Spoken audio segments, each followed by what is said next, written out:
Dear students, welcome back to my YouTube channel Learn Excellent. This is Hemonto Bhuya.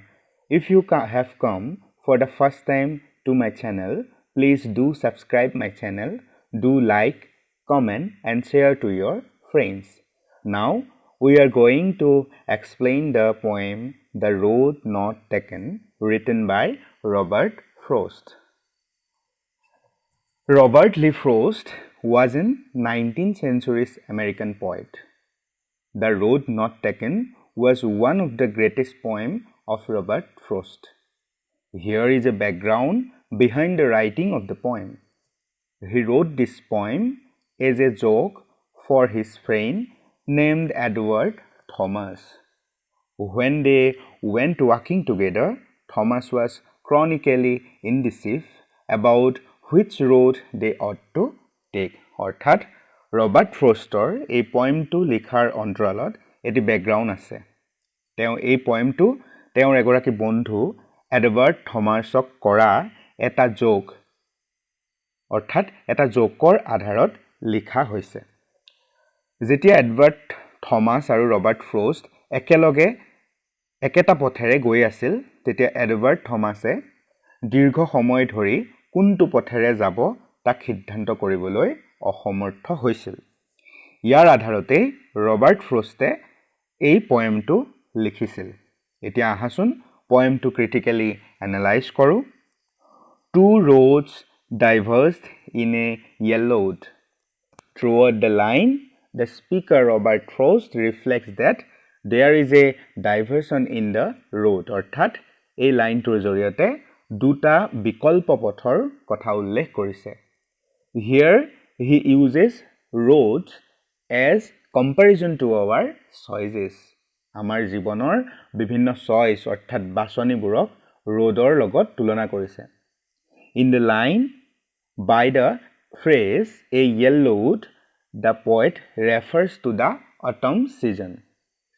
অৰ্থাৎ এই yellowed খণ্ডবাক্যটিৰ জৰিয়তে পয়েটজনে শৰৎকালক প্ৰকাশ কৰিছে। And sorry, I could not travel both. Throughout the line, the speaker reflects his ambition to travel on both roads at once. অৰ্থাৎ এই line কেইটাৰ জৰিয়তে দুয়োটা পথত একে সময়তে তেওঁ যাত্ৰা কৰাৰ যিটো ডিজায়াৰ তাকে ৰিফ্লেক্ট কৰিছে। And look down, and be one traveler, long I stood.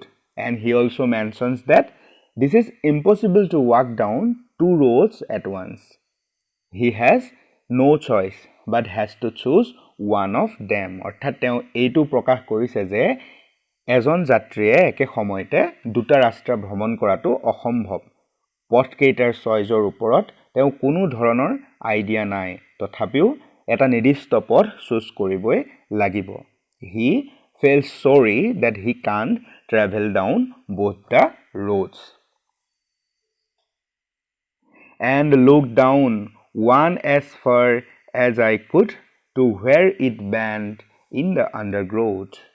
It reflects that the speaker peers down on the road and trying to see where it goes. অৰ্থাৎ স্পিকাৰজনে দুটা বিকল্প ৰাস্তাৰ এটালৈ গভীৰভাৱে চাইছে যে ৰাস্তাটো কোন দিশে গৈছে। However, he can only see up to where the road takes a bend. অৰ্থাৎ তেওঁ ৰাস্তাটোৰ টাৰ্নিংটো লৈকেহে চাব পাৰিব, কিয়নো around the bend the undergrowth, which means small plants and grass, blocks his view. অৰ্থাৎ টাৰ্নিংটোত থকা ঘাঁহ বনবোৰে তেওঁৰ পৰ্যবেক্ষণত বাধা দিছে। Then took the other just as fair. In the line, he says that after looking down the road for a long time, the speaker chooses to take the other part. অৰ্থাৎ প্ৰথম পথটো পৰ্যবেক্ষণ কৰাৰ পিছত কিছু সময়ৰ পাছত তেওঁ আনটো বিকল্প পথ বাছনি কৰিলে। The speaker describes the road to be as just as fair, which means the road is just as nice as the other one, অৰ্থাৎ as just as fair জৰিয়তে তেওঁ দ্বিতীয় বিকল্প পথটোক আনটো পথৰ সৈতে একেই বুলি প্ৰকাশ কৰিছে his choosing between two roads can be compared to choosing the path to our future অৰ্থাৎ পয়েটজনে আমি আমাৰ ভৱিষ্যতৰ বাবে যিবোৰ আঁচনি ঠিক কৰি লওঁ সেইবোৰক সেই দুয়োটা ৰাস্তাৰ লগত তুলনা কৰিছে it means we have to choose right one in right time the choices we make today will determine our future অৰ্থাৎ আমি আজি যেটো বাছনি বা লক্ষ্য স্থিৰ কৰি লওঁ সেইটোৱে আমাৰ ভৱিষ্যতটো নিৰূপণ কৰিব and having perhaps the better claim because it was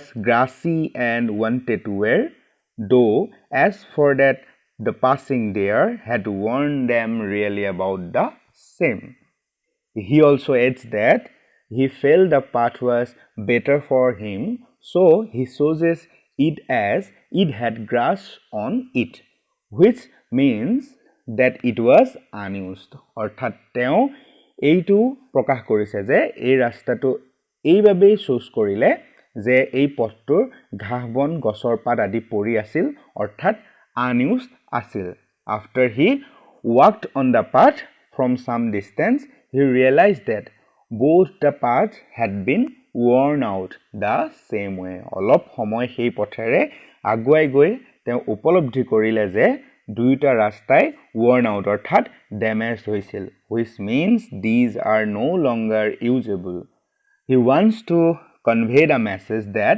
even in our life we take any path or option but all of them have the same benefits disadvantages problems challenges and we have to face them অৰ্থাৎ ইয়াৰ জৰিয়তে তেওঁ এইটোৱে বুজাব বিচাৰিছে আমাৰ জীৱনটোত আমি বাছি লোৱা পথবোৰত নানান সুবিধা অসুবিধা আৰু প্ৰতিবন্ধকতা আছে এইবোৰৰ যাতে হেলা ৰঙে আমি মুখামুখি হলেহে আমি সেই পথেৰে আগুৱাই যাব পাৰিম and both that morning equally lay in leaves no steep had trodden black oh I kept the first for another day yet knowing how many way leads on to way I doubted if I should ever come back the poet reflects that both the paths were similar that morning সেইদিনা পুৱা পয়েটজনৰ মতে দুয়োটা পথেই একেই আছিল he decided that day he would take one path and keep the other path for another day although he knew that one way leads on to another way তেওঁ কৈছে যে সেইদিনাও তেওঁ যিকোনো এটা পথেদি যাব আৰু আনটো পথেৰে পাছৰ দিনা যাব কিয়নো তেওঁ জানিছিল যে এটা পথে আনটো পথক লিড কৰিবই similarly even in our life once we choose an option we must keep on moving ahead with that option and we never get a chance to come back and take the other option that we had left earlier ঠিক তেনেদৰে আমাৰ জীৱনটো আমি এটা পথ বাছি লওঁ আৰু সেই পথেৰে আগুৱাই গৈ থাকো আমি কেতিয়াও সেই পথৰ পৰা ঘূৰি আহি আগৰ পথলৈ পুনৰ যাব নোৱাৰো in the last stanza I shall be telling this with a sigh somewhere ages and ages hence two roads diverged in a wood and I took the one less traveled by and that has made all the differences in the last stanza he says that in the future he will take a deep breath and say that once upon a time he had reached such a point of life that there were two options for him and he traveled on that which had been traveled upon by lesser number of people শেষৰ ষ্টেণ্ডাটোৰ জৰিয়তে তেওঁ প্ৰকাশ কৰিছে যে ভৱিষ্যতে তেওঁ ক'ব তেওঁৰ জীৱনতো দুটা পথৰ মুখামুখি হৈছিল আৰু তেওঁ খুব কম সংখ্যক যাত্ৰী যোৱা পথটো বাছি ল'লে similarly in our future, when we grow up, then we will say that once upon a time when you were young, you had two options. The choice that you made you what you become of it. অৰ্থাৎ ঠিক সেইদৰে আমিও যেতিয়া ডাঙৰ হ'ম তেতিয়া আমিও কম যে আমাৰ জীৱনতো দুটা অপচন আছিল। যিটো পথ তুমি বাছনি কৰা সেইটোৱে তুমি যি হ'ব বিচাৰা সেইটো নিৰূপণ কৰে। At the conclusion, we have come to a decision that we should be wise and be careful while making choices. সেয়েহে শেষত আমি এইটোৱে কওঁ যে আমি আমাৰ চইচবোৰ কৰোঁতে শুদ্ধ বিশ্লেষণ কৰি ল'ব লাগে। গতিকে ভিডিঅ'টো সম্পূৰ্ণকৈ চোৱাৰ বাবে অশেষ ধন্যবাদ। এই এনালাইচিছটোৰ পৰা যদি অলপমান হ'লেও উপকৃত হ'লা তেন্তে মোৰ চেনেলটো ছাবস্ক্ৰাইব কৰিবা। Do like, comment and share to your friends. Jay Assam.